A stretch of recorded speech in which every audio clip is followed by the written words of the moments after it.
Assembly के इजलास में गर्मा गर्मी हो रही है। आसिफ अली जरदारी के मुमकिना गिरफ्तारी के पेश नज़र ये गर्मा गर्मी देखी जा रही है। कौमी असम्बली के इजलास में इस वक्त गर्मा गर्मी शुरू हो चुकी है। मनाजिर आप देख सकते हैं।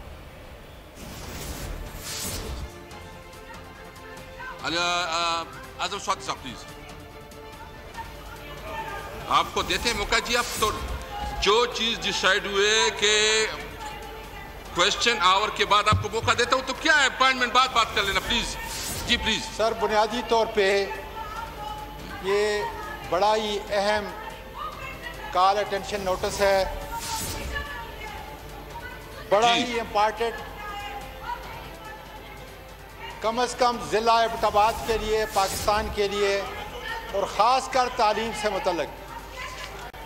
मैं समझता हूँ और दाद देता हूँ उन मेंबरान को कि जिन्होंने ये पॉइंट मुल्की मसाइल के लिए, आवाम की हालत को बेहतर करने के लिए और ख़ास कर एजुकेशन के सेक्टर को बेहतर करने के लिए ये उठाया। मैं आपको मौका भी देता हूँ, लेकिन आप वेट करें थोड़ा प्लीज। इसकी सर ये तफसील ये है कि टोटल 564 जी एजुकेशन सेंटर जो थे, जस्ट 500 जी शाजिया 564 सेंटर जो थे जी वो शाजिया मरी। देखिए मैंने आपसे स्पीकर असद कैसर बार बार शाजिया अता मरी से कह रहे हैं कि आप बैठ जाएं, आप थोड़ी देर के लिए चुप कर जाएं, आपको बोलने का मौका दिया जाएगा। एक तो अपोजिशन बेंचेस हमें खाली नजर आ रहे हैं, दूसरी जानिब शाजिया अता मरी जो कि इस वक्त खूब उन्होंने शोर शराबा किया हुआ है कौमी असम्बली में। शाहिद मितला हमारे साथ मौजूद हैं जो कि प्रेस गैलरी में। शायद क्या देख रहे हैं आप, और अपोजिशन के अरकान इतने कम क्यों नजर आ रहे हैं आज असम्बली में? जी कौमी असम्बली का सेशन जो है वो स्पीकर असद कैसर की जेर सदारत शुरू हुआ और जेर सदारत शुरू होने के बाद इजलास में सबसे पहले शायद आप हमारे साथ ही मौजूद है। इस वक्त शाजिया मरी गुफ्तगू कर रही हैं। आपको दो हरी किताबों के अंदर जो हमारे राइट्स हैं, हम उनकी प्रोटेक्शन चाहते हैं। आप हमें फराहम करें सर।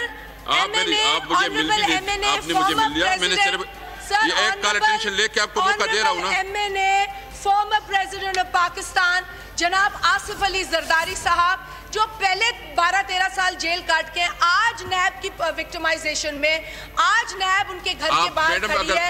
सर यहाँ दो मेंबर्स पहले गायब हो चुके हैं, हम उनके प्रोटेक्शन ऑर्डर्स की भी बात।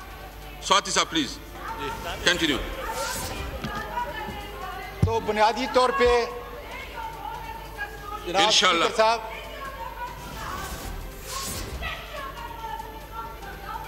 बुनियादी तौर पे ये कॉल अटेंशन तालीम से मुतल्लिक है। हमारी वो नई पौध जो इसी तालीम के बुनियाद से इसके बेहतरी आने से जो है आगे बढ़ेगी। शुरू हो चुका है मनाजिर आप देख सकते हैं। शाजिया मरी का बोलने की इजाजत ना मिलने पर एहतजाज, और इस वक्त मनाजिर आप देख सकते हैं कि कौमी असम्बली का इजलास शुरू हो चुका है और कौमी असम्बली के इजलास में गर्मा गर्मी देखी जा रही है। और चूंकि आसिफ अली जरदारी को गिरफ्तारी का हुक्म दिया गया है और मुमकिन गिरफ्तारी के पेश नज़र कौमी असम्बली में गर्मा गर्मी देखी जा रही है। और इस वक्त आप मनाजिर देख सकते हैं, ये जरदारी हाउस के बाहर के मनाजिर हैं और जरदारी आसिफ अली जरदारी और फरियाल तालपुर की गिरफ्तारी के लिए नैब टीम यहां पर पहुंच चुकी है। और ये बताया जा रहा है, जराए हमारे ये बताते हैं कि नैब की जानिब से फरियाल तालपुर को गिरफ्तार ना करने का इंदिया दिया गया है, जबकि आसिफ अली जरदारी को आज ही गिरफ्तार किया जाएगा। पीपल्स पार्टी के सीनियर रहनुमा यहाँ पर पहुंचना शुरू हो गए हैं और राजा परवेज अशरफ को भी देखा जा सकता है, वो भी यहाँ पे पहुंच गए हैं और पीपल्स पार्टी के दीगर सीनियर रहनुमा भी यहाँ पर पहुंचना शुरू हो गए। इससे पहले जब नैब की टीम यहाँ पर पहुंची थी तो उन्हें किसी किस्म की कोई मुज़ाहमत का सामना नहीं करना पड़ा और वो अंदर इस वक्त मौजूद है जरदारी हाउस के अंदर नैब का फरियाल तालपुर को गिरफ्तार ना करने का इंदिया। बिल्कुल, अब आपको लिए चलते हैं कौमी असम्बली के इजलास जहाँ के मनाजिर आपको दिखा रहे हैं। अभी नून लीग के रहनुमा जो हैं वो खड़े हो गए हैं अपने शिस्तों से और यहाँ पर एहतजाज कर रहे हैं। जी क्या ख्याल है? मैं इसको सौदी साहब ठीक है जी, आप 2 मिनट में अपना बात देखे जी। Please wind up madam, please Shazia. मैंने आपसे मुअद्दबाना गुजारिश की honourable MNA former president of Pakistan जनाब आसिफ अली जरदारी साहब को जिस किस्म से नैब हिरासत कर रही है वो आप देख रहे हैं। आज उनके घर के बाहर उनको अरेस्ट करने पहुंच चुके हैं। इस सूरत हाल में मुझे आपसे क्या श्योरिटी है कि आप बर वक्त, खुदा न खास्ता अगर ये अमल होता है, आप किस तरह उन्हें प्रोटेक्ट करेंगे? आप प्रोटेक्शन ऑर्डर कब देंगे? आप रिस्ट्रेनिंग ऑर्डर्स कब देंगे? आप कैसे इंश्योर करेंगे कि वो ऑनरेबल मेंबर इस हाउस में महफूज हो, इस हाउस का हिस्सा बन के रहे? सर, यके बाद दीगरे आपके ऑनरेबल मेंबर्स उठाए जा रहे हैं और वो सारे ऑपोजिशन के आप गिनती कर लें। क्या नैब केसेस इन गवर्नमेंट अराकीन पर नहीं है? क्या नैब के रेफरेंसेस इन गवर्नमेंट अराकीन पर नहीं है? लेकिन इनके साथ एक अलग सलूक है, हमारे साथ एक अलग सलूक है। हम बात करते हैं तो आप पर प्रेशर होता है कि इनको बात ना करने दें। हम यहाँ बात नहीं कर सकते, हम बाहर एहतजाज करते हैं, लाठी चार्ज होता है, वाटर कैनन बरसाए जाते हैं। हम कहाँ बात करें? ये कैसी जमहूरियत है? ऐसी जमहूरियत और ऐसे निजाम से तकलीफ मिलती हो, हमें ये तोड़ रहे हैं, हमारे ये मुंह बंद कर रहे हैं, हमें ये कहीं बंद करना चाहते हैं।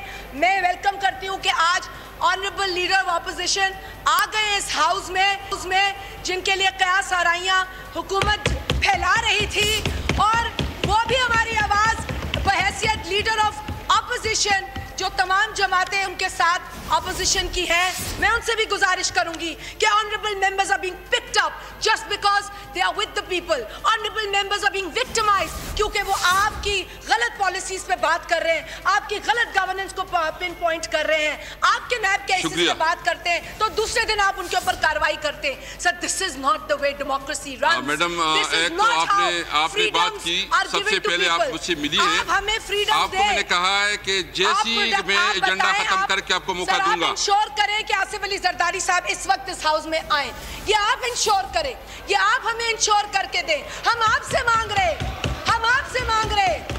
मैं कानून के मुताबिक करूंगा जो भी।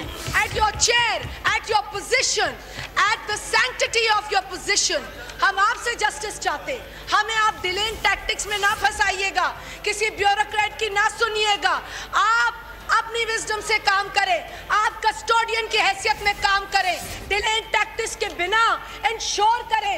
आज यहाँ का एमएनए कल वहाँ का एमएनए भी हो सकता है। This is the matter concerning this August house. Sir, इसको प्लीज कोई जवाब दें कि आप कैसे इंश्योर करेंगे कि जनाब आसिफ अली जरदारी साहब इस हाउस में। Interior minister please, interior minister please, Ijaz Shah साहब। सर, बिस्मिल्लाहिर्रहमानिर्रहीम। सर,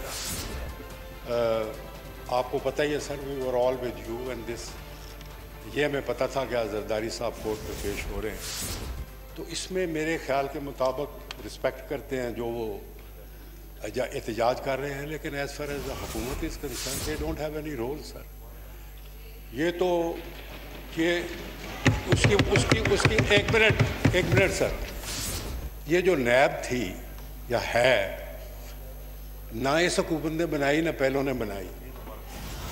ये ख्वाजा साहब मुझे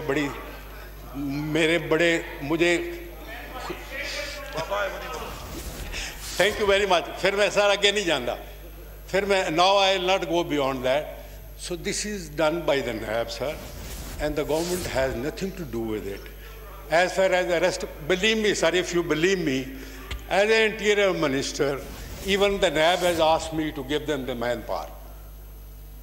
हालांकि जो कुछ पहले हुआ है NAB के पकड़ने के ऊपर, उसको अगर देखा जाता तो NAB को चाहिए था they should have asked me for the extra power। मुझे नहीं उन्होंने पूछा।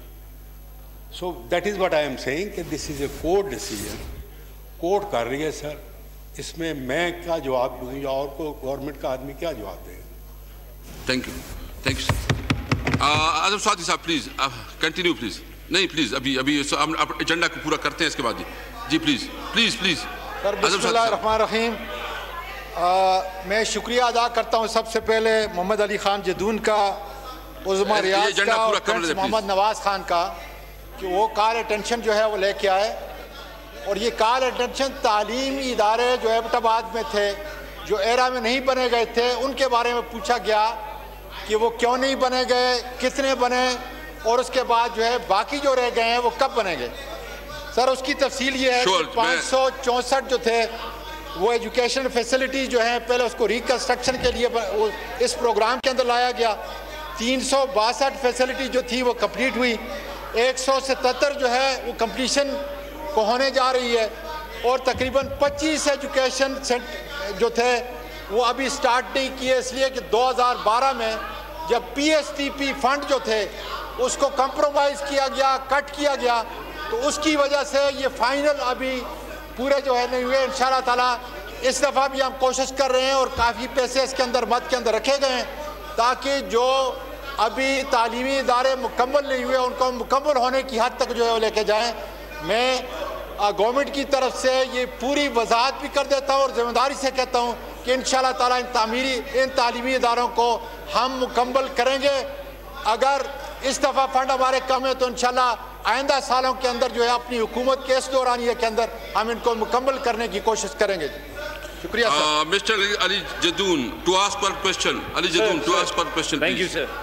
सर इसके बाद आप थोड़ा इसके बाद थैंक यू जनाब स्पीकर, बड़ी तफसील में स्वाति साहब ने बताया सर, एजेंडा को पूरा करने दो। लेकिन मैं एक बात करूंगा कि आज फिर एक बात कर दी गई कि आइंदा PSDP में ना हुआ आप देख रहे हैं कौमी असम्बली के मनाजिर जहाँ पर एजेंडे बहस शुरू हो चुकी है। इससे पहले अपोजिशन की जानिब से एहतजाज किया गया। पाकिस्तान पीपल्स पार्टी की रहनुमा शाजिया तमरी ने भी खासा तनकीद का हुकूमत को निशाना बनाया। दूसरी जानिब जो आप मनाजिर देख रहे हैं ये जरदारी हाउस के मनाजिर हैं जहाँ पर नैब की टीम जरदारी हाउस के अंदर मौजूद है और नैब ने ये इंदिया दे दिया है कि आज फरियाल तालपुर की गिरफ्तारी नहीं की जाएगी। तपती धूप में बैठते हैं।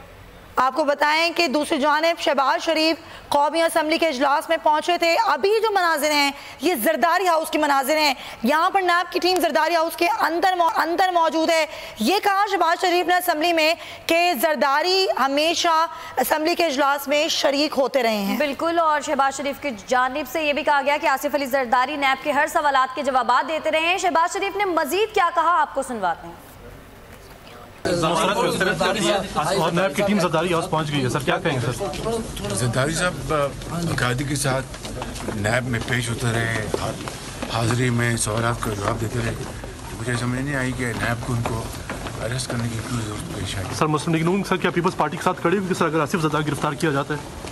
और नैब की टीम जरदारी पता नहीं कि नैब को आसिफ अली जरदारी की गिरफ्तारी की जरूरत क्यों पेश आई। अलबत्ता जो जरदारी हाउस के बाहर की सूरत हाल है वो ये है कि नैब की टीम के 2 SP लेवल के जो एहलकार हैं वो अंदर हैं और जरदारी साहब को गिरफ्तार करने की तैयारी की जा रही है। क्या सूरत हाल है सफदर क्लासा से जानते हैं। सफदर अभी आप क्या सूरत हाल देख रहे हैं, गिरफ्तारी कब तक जो है वो की जाएगी जरदारी साहब की? एक अभी थोड़ी सी 2 मिनट पहले जो यहाँ पर धड़कन पेल देखने में आए, जो नैब के लोग अंदर हैं उन्होंने आवाज दी है बाहर दूसरे नैब के लोगों को और सिक्योरिटी फोर्स को कि आप अंदर आएं। तो उसके बाद उन्होंने जरदारी उसकी सिक्योरिटी को साइड पे करके गेट खोला है और अंदर जो है कुछ नैब के बाकी लोग और इस्लामाबाद पुलिस के गए हैं।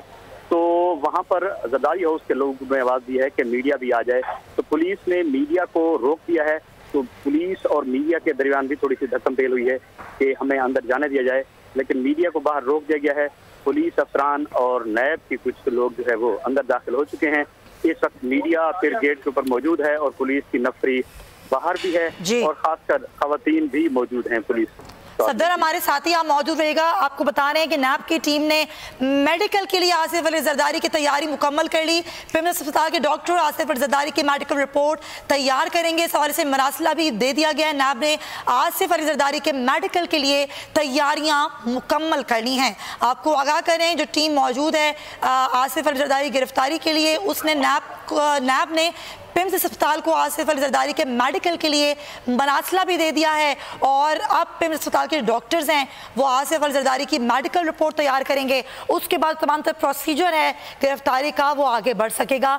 नैब हिरासत में आने के बाद आसिफ अली जरदारी का मेडिकल किया जाएगा और उसके बाद उनको नैब हेडक्वार्टर जो है वो मुंतकिल किया जाएगा। आज नैब की टीम ये इंदिया दे चुकी है कि फरियाल तालपुर गिरफ्तार नहीं किया जाएगा, अलबत्ता आसिफ अली जरदारी को गिरफ्तार किया जा रहा है और इस हवाले से मेडिकल की तैयारियां मुकम्मल की गई हैं। पिम्स अस्पताल को नैब की टीम ने मरासला दे दिया है। जो डॉक्टर्स हैं वो तमाम तर रिपोर्ट मुरतब करेंगे और इस रिपोर्ट की रोशनी में आगे जब गिरफ्तारी के बाद आसिफ अली जरदारी का मेडिकल जो है वो नैब की टीम की जानिब से किया जाएगा और उसके बाद आसिफ अली जरदारी को बाकायदा तौर पर नैब हेडक्वार्टर्स मुंतकिल किया जाएगा। सफदर क्लासर इस तरह बता रहे थे कि अब से कुछ देर पहले कुछ धक्कम पेल यहाँ पर देखने में आई, क्योंकि यहाँ पर अब रहनुमा पहुँचने शुरू हो गए हैं, कारकुनान यहाँ जमा होना शुरू हो गए हैं। अभी आप देख सकते हैं कि पाकिस्तान पीपल्स पार्टी के कारकुनान और दीगर जो जाले हैं वो यहाँ पर पहुँच रहे हैं, कानूनी टीम यहाँ पर पहुँच चुकी है।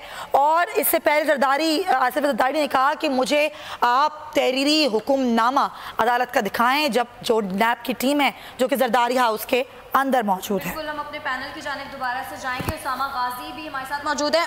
उसामा, बताइएगा, अब नैब की जानिब से ये इंदिया दिया गया है कि फरियाल तालपुर को गिरफ्तार नहीं किया जाएगा, लेकिन आसिफ अली जरदारी को ज़रूर गिरफ्तार किया जाएगा और नैब ने आसिफ अली जरदारी को गिरफ्तार करने की तैयारी भी मुकम्मल कर ली है। क्या कहेंगे, किस तरह से देख रहे हैं आप इस सूरत हाल को? इसलिए शायद नैब का ख्याल है कि ख़वातीन का ज़ाहिर एहतराम बहुत है, तो और इसके लिए अगर नैब उनसे जाकर इन्वेस्टिगेशन करती है, उनकी गिरफ्तारी की ज़रूरत नहीं है, और अगर वो इन्वेस्टिगेशन में ताउन करती हैं तो फिर शायद ज़रूरत उस तरह ना रहे। लेकिन आगे जाके अगर उन्होंने ताउन ना किया तो फिर शायद नैब अपना फ़ैसला फिर बदल भी सकता है, क्योंकि अब नैब के पास इख्तियार तो आ गया है, नैब गिरफ्तारी कर सकता है और किसी भी वक्त गिरफ्तारी हो सकती है। अब इनके पास हल यही है, या तो ये कि जिस तरह आपने हंगामा भी देखा कौमी असम्बली में, जो हम सब बैठे यहाँ पर मेरे सीनियर्स हैं जिन्होंने सब ने ये राय दी, और बिल्कुल आप देख लिया है, यही सहाफ़त में सीनियर लोगों के साथ बैठने का फ़ायदा होता है कि उन्होंने कह दिया था कि हंगामा होगा और ये सब कुछ किया जाएगा, कौमी असम्बली में होगा, और आपने देख लिया। और चश्मे फलक ने यह भी देखा कि कमाल है कि नून लीग की तरफ से क्या सपोर्ट, इतनी तो पीपल्स पार्टी के लोग नहीं थे, इतनी तो पीपल्स पार्टी वाले बेंच नहीं बजा रहे थे कि जनाब प्रोडक्शन ऑर्डर जारी करें। वहां तो लोग ही नहीं थे, पीपल्स पार्टी की तो सीट्स पर लोग ही मौजूद नहीं थे। एक शाजिया अता मरी थी जो बोल रही थी, उसामा। हाँ जी, और वो इसलिए शायद कि वो लोग ये यहाँ पर आना चाह रहे हैं, यहाँ गिरफ्तारी रोकने के लिए। जिस तरह आपने अभी ये ब्रेकिंग न्यूज़ भी दी कि वहाँ पर कुछ कारकुन पहुँचना शुरू हो गए हैं, तो कुछ ना कुछ वो शो फोर्स तो करना चाहेंगे। जो उन्होंने कौमी असम्बली में करने की कोशिश की उसमें वो नाकाम हुए, वो तो नून लीग उनका बहुत ज़्यादा साथ दे रही थी और बेंच बजा रही थी। और देखिए आज शहबाज शरीफ साहब के बयानात, वाह वाह वाह वाह, सुभान अल्लाह, वो पेट फाड़ के और जनाब उल्टा ना लटकाए तो जनाब शहबाज शरीफ नहीं, अब तो कह रहे हैं वो तो पेश तो हो रहे हैं, अरे वो तो पेश हो रहे हैं। अब जरदारी साहब के अरबों खरबों वो स्विस अकाउंट्स वो किधर गए? वो सालदार साहब कहते थे लूट कर ले गए, वो हार किधर गए? वो सरे महल कहाँ गए? आज वो देखिए, आज मौका आया कि जनाब आपने बताना था कि आज कानून की हुक्मरानी हो रही है, लूटा गया पैसा नहीं। मुझे तो लगता है कि अब पाकिस्तान में जो भी इतना लूटेगा अरबों रुपए का, बस ये होना चाहिए, करोड़ों में नहीं, करोड़ों के जिम्मेदार शहबाज शरीफ नहीं है, नवाज शरीफ नहीं है, जरदारी साहब नहीं है, अरबों रुपया अगर किसी ने लूटा है और कुछ इनको दे दिया, फिर देखिए फिर उनके लिए बयानात होंगे, उनको सीट दे दो, उनके लिए प्रोडक्शन ऑर्डर ले आओ। लेकिन जिस तरह शहबाज शरीफ साहब ने बयान दिया, आपको क्या लगता है कि शहबाज शरीफ सिर्फ बयानात की हद तक ही साथ देंगे, या फिर जैसे एक लाएमल तैयार किया गया है, तहरीक चलाई जाएगी, वो शहबाज शरीफ वो भी करेंगे या फिर सिर्फ बयान ही देंगे? देखिए, बाबर डोगर साहब ने भी मुझे ये चीज़ नोट करवाई और बड़े अच्छे तरीके से कहा कि आप नोट करें कि शहबाज शरीफ ने दिया अभी हमने जो चलाया जब वो असम्बली में आए, कि जब सवाल ये हुआ कि आप साथ खड़े होंगे पीपल्स पार्टी के साथ या नहीं इशारतन सड़कों पर, उसका उन्होंने कोई जवाब नहीं दिया। तो इसका मतलब ये है कि वो भी अभी डिसाइड नहीं। कौमी असम्बली की हद तक आपने देख लिया, शहबाज शरीफ साहब बयान भी दे रहे हैं, वहाँ हंगामा भी होगा, शोर शराबा भी होगा, जोर लगाएंगे सब, लेकिन सड़कों पर आने का देखिए, इसलिए उनको भी अंदाजा है कि बहुत सख्त शर्मिंदगी का सामना करना पड़ेगा। अब लोगों को पता लग गया है कि क्या मसलन आप लोगों को अगर सड़कों पर लाना चाहते हैं, ले आएंगे, तो उसके बाद क्या होगा जनाब? आप लोग तो सबको पता है कि नवाज शरीफ साहब का तो एक एम है कि मुझे लंदन भेज दो। जिस दिन उनको लंदन भेज दिया तो उसके बाद क्या है? कोई चक्कर नहीं। जरदारी साहब का क्या है? मुझे दुबई भेज दो या लंदन भेज दो, बस बात खत्म। इन लोगों का अगर इनको ख्याल होता तो ये अरबों रुपया अपने अकाउंट्स में ट्रांसफर करते, अरबों खरबों रुपया ये इस तरह मुल्क से बाहर भेजते। यानी ये अमीर से अमीरतर होते चले गए, अरबों से खरबोंपति हो गए। 10 साल में जो ओमी ग्रुप है वो कहां से कहां पहुंच गया। ठीक है उसामा, यहाँ पर एक ब्रेकिंग न्यूज शामिल कर देते हैं, फिर आप आगे आके तजिया भी आपको शामिल करेंगे कि नैब की टीम ने स्पीकर को आसिफ अली जरदारी की गिरफ्तारी के लिए खत लिख दिया है। ये खत भी आप बोल न्यूज की स्क्रीन पर देख सकते हैं। बोल न्यूज ने इस खत की कॉपी हासिल कर ली। नैब ने इस्लामाबाद हाई कोर्ट की जानिब से आसिफ अली जरदारी की दरख्वास्त जमान मुस्तरद होने से स्पीकर को आगाह किया। ये खत लिखा चेयरमैन नैब ने आसिफ अली जरदारी की गिरफ्तारी के हवाले से जो वारंट जारी किए गए उस हवाले से स्पीकर को इस खत के जरिए आगाही दे दी है। अफजल जावेद हमारे नुमाइंदे हमारे साथ मौजूद हैं, उनसे बात करेंगे। अफजल बताएगा, खत भी लिख दिया गया है, अफजल से भी बात करने की कोशिश करेंगे। अभी अपने नाज़रीन को बताते चलें कि चेयरमैन नैब ने आसिफ अली जरदारी के वारंट गिरफ्तारी जारी कर रखे हैं। खत का मतन ये है, नैब ने आसिफ अली जरदारी की गिरफ्तारी के मामले पर स्पीकर कौमी असम्बली को खत लिख दिया है और इस खत का मतन ये है कि आसिफ अली जरदारी को अब गिरफ्तार किया जाएगा। दरख्वास्त जमानत मुस्तरद हो गई है और दरख्वास्त जमानत मुस्तरद होने से आगाह किया। अभी आपको ले चलते हैं कौमी असम्बली के इजलास। राजा परवेज अशरफ इजहार ख्याल करें, मुलाहिजा कीजिए। तो वो कोई जवाब ना दे सके, जो एक गैर कानूनी बात है। अगर आज का इजलास जो है, जो कि कल से ये बजट इजलास हो जाएगा, ये बड़ा अहम तरीन इजलास है, पाकिस्तान का बजट बनने के लिए जा रहा है, तो आप एक पार्टी के सरबराह को, जो कि पाकिस्तान पीपल्स पार्टी पार्लियामेंटेरियन के सदर हैं, उनको असेंबली में दाखिल होने से रोक दें या उनको घर से निकलने से रोक दें, तो ये गैर कानूनी हरकत है। इसका जनाब स्पीकर मैं चाहूँगा, और मैं चाहूँगा कि तमाम इस अगस्त हाउस के मेंबरान जो हैं वो इस बात पर इत्फाक करेंगे कि आपको as a custodian of the house अपना रोल प्ले करना होगा यहाँ पर। जनाब स्पीकर, अगर वो नहीं आने दे रहे तो उनके प्रोडक्शन आर्डर आप इसी वक्त जारी करें, और इसका प्रेसिडेंट मौजूद है। And you had been very kind कि आपने रेस्क्यू किया है यहाँ के फाजिल मेंबरान को, और मैं ये चाहूँगा कि आप प्रोडक्शन आर्डर जारी करें ताकि आसिफ जरदारी साहब इस वक्त हाउस में आ सकें। यह मेरी आपसे गुजारिश होगी। और दूसरी बात यह है कि लास्ट 31 को जिस वक्त हाउस प्रोरोग हुआ तो एक वाक़या हुआ, हमारे ख्वातीन मेंबरान के ऊपर मैं समझता हूँ कि जुल्म के पहाड़ डाए गए, उनको जदोकूब किया गया, उनकी मार पीट गई थाने में, और वो हमारी मेंबरान यहाँ बात करना चाहती थी जनाब स्पीकर, उनको बात नहीं करने दी गई। जब हमारे चेयरमैन जनाब बिलावल भुट्टो जरदारी साहब ने बात करने की कोशिश की तो उनको भी माइक नहीं दिया गया। जनाब स्पीकर, माइक देने के बजाय हाउस को प्रोरोग कर दिया गया। मैं आपसे ये गुजारिश करना चाहूँगा, आप बड़े एक सीजन पॉलिटिशियन हैं, क्या ये तरीकाकार जो है इस हाउस के शायान शान है, इसके मेंबरान के शायान शान है, या आपकी इस कुर्सी के शायान शान है?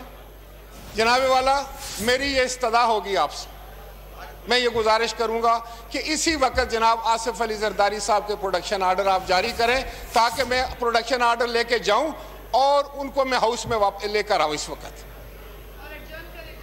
और उस वक्त तक सस्पेंड करें हाउस को जब तक आपका एक सीनियर ऑनरेबल मेंबर हाउस में नहीं आता। मेहरबानी करके इसको सस्पेंड करें जनाब वाला, हाउस की प्रोसीडिंग को। जनाब स्पीकर, मेरी ये गुजारिश है, एक नया अच्छा प्रेसिडेंट कायम करने जाएं, आप इस हाउस के तकद्दुस में इजाफा करें, आप अपनी चेयर के तकद्दुस में इजाफा करें, और कस्टोडियन ऑफ द हाउस होने का सबूत देते हुए इस हाउस को कुछ देर के लिए सस्पेंड करें जब तक आसिफ अली जरदारी हाउस में नहीं आता। मैं इस पे थोड़ा लीगल ओपिनियन ले लूँ, फिर मैं इस पे मैं शाहमूद कुरैशी साहब आप रिस्पॉन्ड कर लेंगे? जी, शाहमूद कुरैशी साहब प्लीज। शाहमूद कुरैशी जी, हो गया जी आपकी बात, प्लीज जी। शाहमूद कुरैशी साहब प्लीज। सर यही बात कर लेते जी। मियां शहबाज शरीफ साहब प्लीज।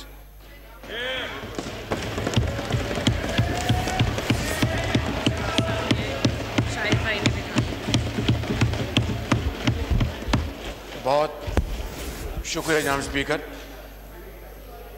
सबसे पहले तो मैं अपनी तरफ से पूरे इस हाउस के मुअज़्ज़ज़ मेंबरान को और आपके तौसीत से पाकिस्तान के अवाम को गुज़श्ता ईद मुबारक पेश करना चाहता हूँ। और हम सब अल्लाह ताला से दस्त बदुआ हैं कि वो पाकिस्तान के ऊपर अपना करम फरमाए और इस खुदादाद मुल्क पाकिस्तान को अक़वाम आलम में एक मुअज़्ज़ज़ और एक शानदार मकाम दिलवाए। यहाँ स्पीकर, मैंने कुछ मारूज़ात आपके सामने रखनी हैं, लेकिन चूँकि अभी आज चेयरमैन पीपल्स पार्टी जनाब आसिफ अली जरदारी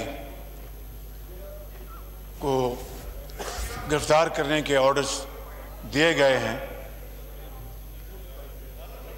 मेरी गुजारिश ये है कि जनाब जरदारी साहब हर मौके के ऊपर नैब में पेश होते रहे, नैब के सवालात का जवाब देते रहे और उन्होंने किसी तरीके से भी डिलेइंग टैक्टिक्स इस्तेमाल नहीं की। काश नैब इस चीज़ को एप्रिशिएट करता और गिरफ्तारी की नौबत आने की ज़रूरत नहीं थी, इसलिए कि जब एक शख्स अपने आप को कानून के सामने पेश करता है और जब बुलाया जाता है, पेश होता है, जवाब देते हैं, सवालनामे उनके जवाब दिए जाते हैं, तो उसके बाद मैं समझता हूँ कि इस तरह का जो कदम नैब के हवाले से उसका कोई जवाब नहीं बनता। लेकिन रिगार्डलेस, चूँकि अदालत आलिया का फैसला आ गया, मेरी आपसे अपनी तरफ से, अपनी पार्टी की तरफ से और तमाम हिज़्ब इख्तिलाफ के जो यहाँ पर लीडर्स बैठे हैं उनके मेंबर्स की तरफ से मेरी गुजारिश है कि आप जनाब आसिफ जरदारी साहब के प्रोडक्शन ऑर्डर्स इशू करके माजी की रवायत को आप बरकरार रखें और उसको प्रमोट करें। ख्वाजा साद रफीक साहब, आपने मेहरबानी की, मेरे आप ऑर्डर्स हमेशा इशू करते रहे और मैं आपको शुक्रगुजार हूँ। आपने इस हाउस का कद बढ़ाया, आपने जो डेमोक्रेटिक जो वैल्यूज़ हैं उनको आपने स्ट्रेंथन किया, पार्लिमानी जो आप रवायात हैं आपने उनको तकवीत पहुँचाई। तो मैं समझता हूँ कि एज ए फॉलो अप आपको आज ही जनाब जरदारी साहब के ऑर्डर्स इशू करके मैं समझता हूँ कि आप यकीनन पूरी ऑपोजिशन की शुक्रिया कि आप मुस्तहिक होंगे और मैं समझता हूँ मैं इसमें मज़ीद ताख़ीर से काम ना लिया जाए। जनाब स्पीकर, और ख्वाजा साद रफीक साहब का मैं आज पूछ रहा था अपने साथियों से, आपसे उनकी हमारी पार्टी के ज़ोमा की बात हुई है और आपने वादा फरमाया कि आप बहुत जल्द मेहरबानी करेंगे और जनाब ख्वाजा साद रफीक साहब के ऑर्डर्स आप इशू करेंगे इंशाअल्लाह और मुझे ज़ाती तौर पर आप शुक्रिया का मौका अता फरमाएंगे। जनाब स्पीकर, फॉरेन मिनिस्टर यहाँ पर तशरीफ़ फरमा हैं और अभी OIC की मीटिंग मक्का मुकरमा में हुई, समिट मीटिंग, और वहाँ पर पाकिस्तान के प्राइम मिनिस्टर भी तशरीफ़ ले गए और डेलीगेशन गया। वहाँ पर यकीनन गवर्नमेंट ऑफ पाकिस्तान ने अपना मौक़िफ़ पेश किया, कश्मीर की बात हुई, फ़लस्तीन की बात हुई, लेकिन जनाब स्पीकर, जहाँ कश्मीर की वादी के अंदर दिन रात मासूम बच्चों का खून बहता है, बुजुर्गों जवानों का खून बहता है, बहनों और माओं के आंचल फटते हैं, फ़लस्तीन में निहत्ते फ़लस्तीनियों के ऊपर इसराइल की वहशियाना बमबारी होती है और उनके महलों को नेस्तो नाबूद कर दिया जाता है। पूरी पाकिस्तानी कौम कश्मीरियों के लिए और फ़लस्तीनियों के लिए इज़हार यकजहती के लिए अपना पूरा कद के साथ अपनी आवाज़ बुलंद करती है।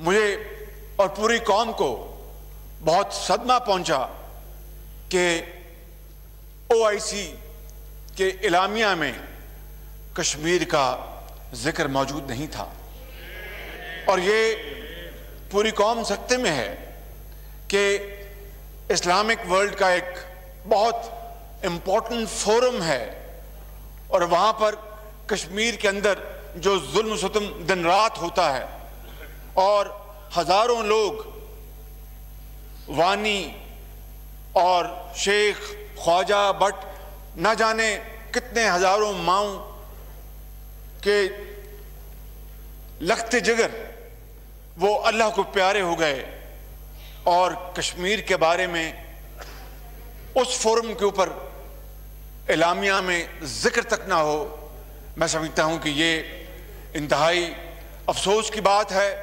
और ये नाकामी है हमारी, और इसके लिए हमें जनाब स्पीकर अपना भरपूर हमें किरदार अदा करना होगा, वगरना तारीख हमें माफ नहीं करेगी।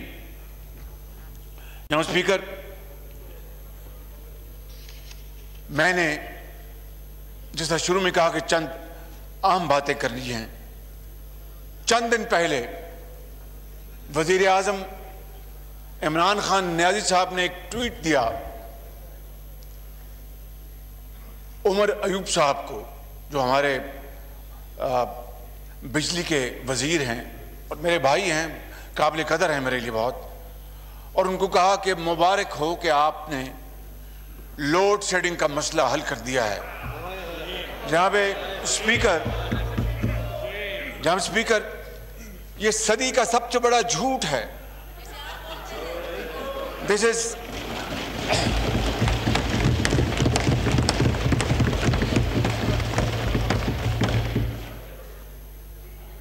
मुझे नहीं पता कि आप, चूंकि मैं थोड़ा आपके साथ इख्तलाफ करूंगा इस हवाले से, क्योंकि मैं जो गुज़िश्ता इस महीने में हमने बहुत अच्छा रमज़ान गुजारा और गुज़िश्ता रमज़ान में हम बहुत तकलीफ से होकर गुजरे हैं। मैं आ रहा हूं। शाह साहब, अल्लाह ताला आपको सेहत कामिला अता फरमाए। मैं उस तरफ आ रहा हूं। बड़ा अच्छा सवाल किया आपने, बहुत अच्छा सवाल किया आपने। यहाँ स्पीकर, मैंने cross talk please, no cross talk. 31 मई 2000, no cross talk please, no cross talk please, no cross talk. जनाब स्पीकर, अगर ये क्रॉस टॉक करेंगे तो हम तो बात नहीं करने देंगे यहाँ पे। Please please please continue. कोई तरीका नहीं है, बिल्कुल प्लीज कंटिन्यू। जनाब स्पीकर, मैंने 31 मई 2018 से पहले, चंद दिन पहले, मैंने पूरी कौम को ये हकीकत बता दी थी कि अल्लाह ताला के फजल व करम से और उसकी कमाल मेहरबानी से ये बात है तकरीबन 25 मई 2018 की, शायद 25 के लगभग की बात है, कि तमाम तर मुश्किलात के बावजूद, तमाम तर चैलेंजेस और मनफी हथकंडे जो हमारे खिलाफ इस्तेमाल किए गए, उसके बावजूद भी मियां नवाज शरीफ की लीडरशिप में हमने 4 साल में 11,000 मेगावाट बिजली पैदा की। 11,000 मेगावाट बिजली पैदा की। और आपने बिल्कुल ठीक कहा कि अल्हम्दुलिल्लाह उसके समरात हैं कि इस शदीद तरीन मौसम में भी लोड शेडिंग इनकी नालायकी और नाअहली के बावजूद भी ना होने के बराबर थी। जनाब स्पीकर, सीपैक आप क्रॉस टॉक ना करें प्लीज। सीपैक मोहतरम असद उमर यहां पर बैठे हैं, I don't want to embarrass him, मगर उन्हीं के अल्फाज थे कि सीपैक कुछ नहीं मां सिवाय महंगे तरीन लोन का एक पैकेज है, 8% लोन।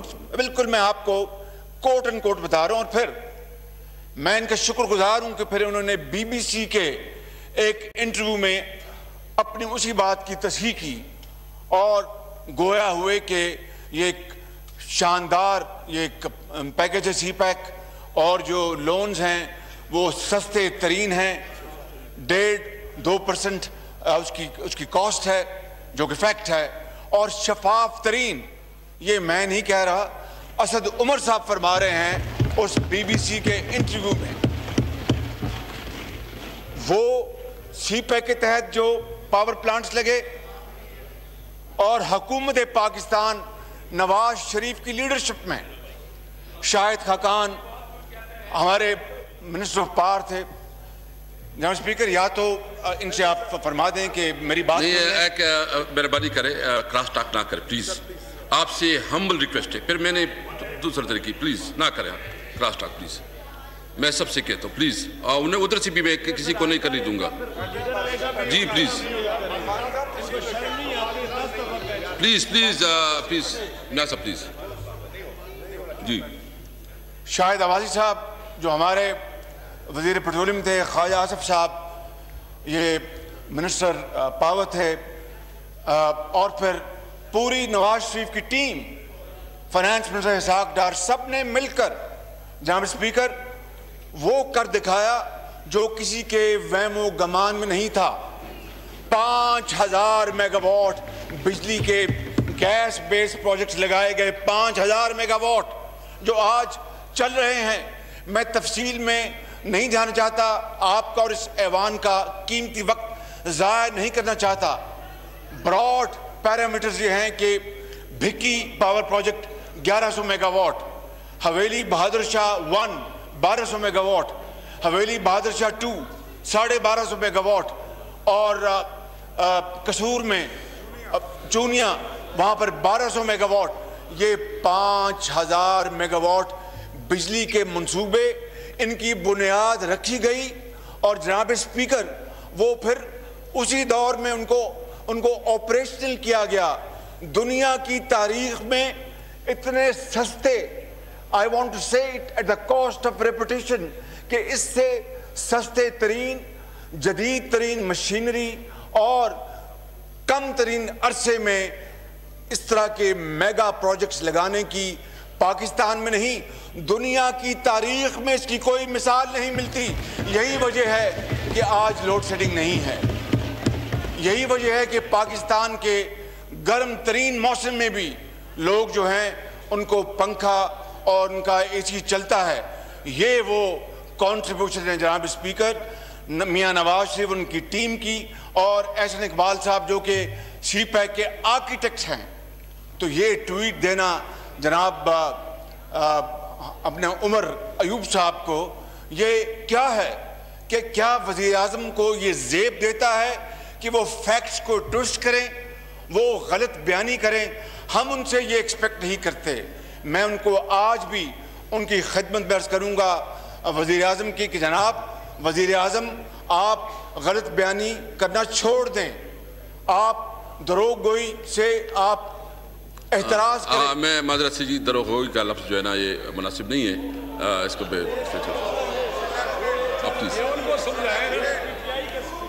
प्लीज़। मैं तो बड़े अदब से बात कर रहा हूँ जनाब स्पीकर। Thank you.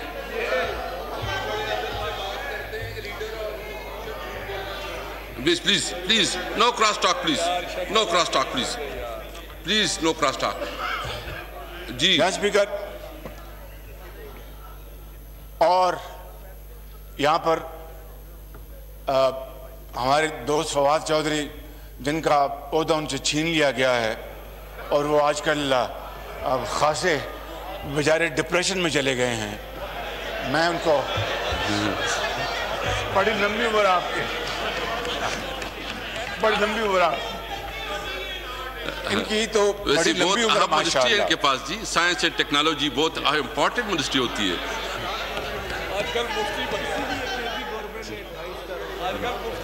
तो यानी आजकल यानी साइंस की दुनिया में इनका डंका बज रहा है और उलमाए कराम से भी आज बड़े अदब एहतराम से ये गुफ्तगू करते हैं और चांद के हवाले से और ईद के चांद के हवाले से ख़ास तौर पर इन्होंने बड़े ही शदीद मेहनत से बड़े कीमियाई नुस्खे इन्होंने निकाल लिए। मैं इनको मुबारकबाद पेश करता हूँ।